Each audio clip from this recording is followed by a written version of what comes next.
కరువు వచ్చిందట. ఆ కరువు నుంచి బయటపడడానికి అబ్రహాము దేవుని మీద ఆధారపడడానికి బదులుగా తన తెలివితేటల మీద ఆధారపడి ఐగుప్తు దేశంలో తను కరువు నుంచి బయటపడి కాస్త కడుపు నింపుకోవచ్చు అని చెప్పేసి ఐగుప్తు దేశానికి వెళ్ళిపోయాడు. వెళ్ళినప్పుడు దేవుని పర్మిషన్ తీసుకోవాలా, కనీసం ప్రార్థన కూడా చేయలా. సహోదరి సహోదరులు, మీ జీవితంలో కష్టాలు, కరువు, నష్టాలు వచ్చినప్పుడు తొందరపాటు నిర్ణయాలు తీసుకోకండి. ఏం చేయాలో నాకు పాలు పోటల్లా అనే పరిస్థితి వచ్చినప్పుడు అక్కడే కాసేపు వెయిట్ చేయండి. మీరు రోడ్డు దాటాలని ప్రయత్నం చేస్తున్నారు, అటు ఇటు అటు వాహనాలు వెళ్ళిపోతున్నాయి. ఏం చేయాలో మీకు అర్థం కావట్లే. అప్పుడు ఏం చేయాలో చెప్పండి. ఏం చేయాలి చెప్పండి బ్రదర్స్, చెప్పమంటారు ఏం చేయాలో? అటు ఇటు లారీలు, బస్సులు, కార్లు అన్నీ వెళ్ళిపోతూ ఉన్నాయి. అలా వెళ్ళిపోతూ ఉన్నప్పుడు దారి దాటడానికి మీకు ఏ మార్గం కానప్పుడు మీరు ఏం చేయాలో తెలుసా? ఎక్కడైనా ఒక ఆడావిడి దారి దాడుతుందేమో చూడాలి, ఆమె కూడబడి వెళ్ళిపోవాలి. ఎందుకని? మీకున్న ధైర్యం ప్రపంచంలో నిజమా కదా చెప్పండి. లారీ రానివ్వండి, బస్సు రానివ్వండి, ఎంత స్పీడ్ అయినా రావండి, మా సిస్టర్స్ దర్జాగా సెల్ ఫోన్లో అలా వెళ్ళిపోతూ ఉంటారు. వాళ్ళు చచ్చినట్టుగా బస్సులు ఆపాల్సిందే, లారీలు ఆపాల్సిందే. ఏమి శక్తి అండి ఇది? అదేమంటే ఆదిశక్తి అంటారు మీరు. సహోదరి సహోదరులు అడుగుతున్నాను, రోడ్డు మధ్యలో ఉండిపోయారు. ముందుకెళ్ళడానికి వీలు పట్టల్లా, వెనక్కి రావడానికి వీలు పట్టల్లా, కాలు తీసి కాలు వేసేటటువంటి పరిస్థితి కనిపించట్లా.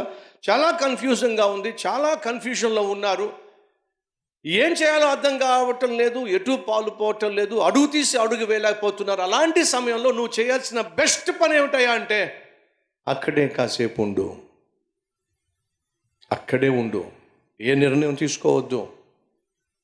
ఖచ్చితంగా రద్దీ తగ్గుతుంది, మార్గం కనిపిస్తుంది, ప్రశాంతంగా అందరికీ నువ్వు చేరొచ్చు. నీ ఆత్మీయ జీవితంలో కూడా అదే. కొన్ని సందర్భాలు ఏం చేయాలో అర్థం కానప్పుడు, గలిబిలి పరిస్థితి దాపరించినప్పుడు, ఏ ఆలోచన నీ మనసుకు తట్టనప్పుడు, ఎలా ఆ సమస్యను పరిష్కరించుకోవాలో నీకు కనీసం ఆలోచన రానప్పుడు, అర్థం కాని పరిస్థితి గుండా నువ్వు వెళ్లాల్సి వచ్చినప్పుడు, తొందరపడి నువ్వు నిర్ణయం తీసుకున్నట్లయితే అదే నీ ప్రాణం మీద తీసుకొస్తుంది. అదే తీరని నష్టాన్ని నీకు కల్పిస్తుంది.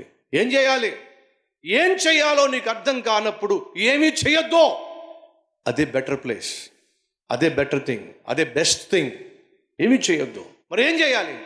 ప్రభు దగ్గరికి వెళ్ళి, ప్రభువా ఏదో ఒకటి చేయి నాయనా అని చెబితే నా ప్రభువే చేయాల్సింది చేస్తాడో. ఏమి చేయాలో నీకు అర్థం కానప్పుడు నా ప్రభు దగ్గరికి వెళ్ళి నువ్వు ప్రార్థన చేస్తే ఆయనే చేయవలసింది చేస్తాడు. అసాధ్యంగా ఉన్న నీ పరిస్థితిని ఆయన పరిష్కరిస్తాడు, నీకు సమాధానం ఇస్తాడు. ఇది నువ్వు నేను చేయాల్సింది. అబ్రహాము అదే చేయాల్సింది. చేయలేదు కాబట్టి, ఏది చెయ్యాలో అది చెయ్యలేదు కాబట్టి, ఏది చెయ్యకూడదో అదే చేస్తున్నాడు. దయచేసి వినండి. మన వ్యక్తిగత ఆత్మీయ జీవితంలో ఏది చేయాలో అది మనం చేయకపోతే, ఏది చేయకూడదో అదే చేస్తాం. ఏది చేయాలో అది నువ్వు చేయనప్పుడు, ఏది చేయకూడదు అది నువ్వు చేసినప్పుడు, ఏది చేయకూడదు అది చేసిన తర్వాత ఖచ్చితంగా నీ జీవితంలో ఏది జరగకూడదో అదే ఖచ్చితంగా జరిగి తీరుతుంది. ఆ తర్వాత నువ్వు కాలిన తర్వాత ఆకులు పట్టుకోవడం వల్ల లాభం ఏమిటి? సహోదరి సహోదరులు, అబ్రహాము ఏది చేయాలో అది చేయలా, ఏది చేయకూడదు అది చేశాడు. కాబట్టి ఏమైంది? ఏది జరగకూడదో అదే జరుగుతుంది. ఏం జరుగుతుంది అక్కడ? తన భార్య కొనిపోబడింది, కుటుంబం కుప్పకూలిపోయింది, తను బహుగా ప్రేమించిన, ప్రాణంగా ప్రేమించిన భార్య కాస్త ఇప్పుడు పరాయి వాడి ఇంటికి చేరింది, పరాయి వాడి ఇంట్లో ఉంది. అనుకోలా ఎలా జరుగుతుందని చెప్పి, అనుకోలా, కానీ అలా జరిగింది. ఎందుకు అలా జరిగింది? తను ఏం చేయాలో అది చేయనప్పుడు, ఏం చేయకూడదు అది చేసినప్పుడు, ఏది జరగకూడదో అదే జరిగింది. ఇప్పుడు అబ్రహాము యొక్క కుటుంబము కుప్పకూలిపోయే పరిస్థితికి దాపరించింది. కానీ దేవుడు మహా కనికరము గలవాడు కాబట్టి కలుగు చేసుకున్నాడు. కుప్పకూలిపోబోతున్న అబ్రహాము కాపురాన్ని దేవుడు కాపాడాడు.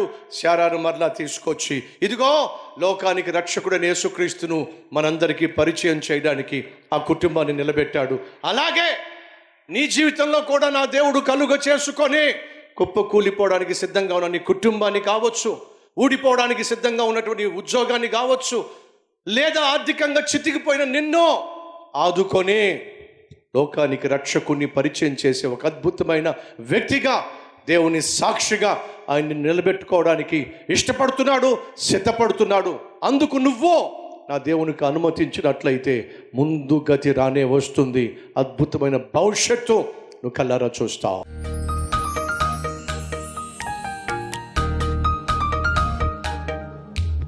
మహాపరిశుద్ధుడు అయిన ప్రేమ కలిగిన తండ్రి, నీ సన్నిధికి వచ్చిన ప్రతిసారి సూటిగా స్పష్టంగా నువ్వు మాతో మాట్లాడుతూ వచ్చావు. విత్తబడిన ఈ సందేశం ప్రతి ఒక్కరి హృదయంలో నాయన ఫలించాలి.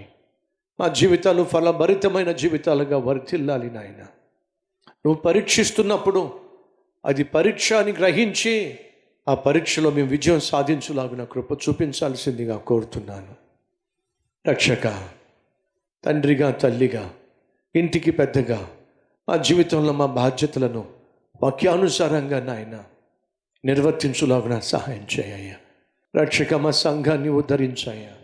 మా సంఘంలో ఉన్న ప్రతి కుటుంబాన్ని కట్టండి నాయన. వాక్యముతో కట్టండి అయ్యా. నీ సన్నిధితో కట్టండి నాయన. నీ కృపతో కట్టండి అయ్యా. నేను చేసిన పొరపాటులను బట్టి మమ్మల్ని క్షమిస్తూ ఈరోజు నాయన నాతో మాతో మాట్లాడా. మర్చిపోకుండా సహాయం చేయమని యేసుక్రీస్తు నామం పేరట వేడుకుంటున్నాం తండ్రి. ఆమేన్.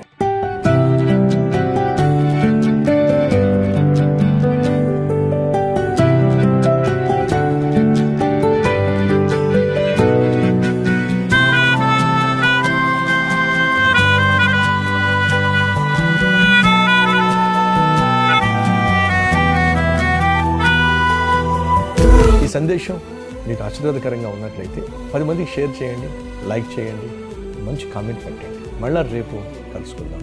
సరే.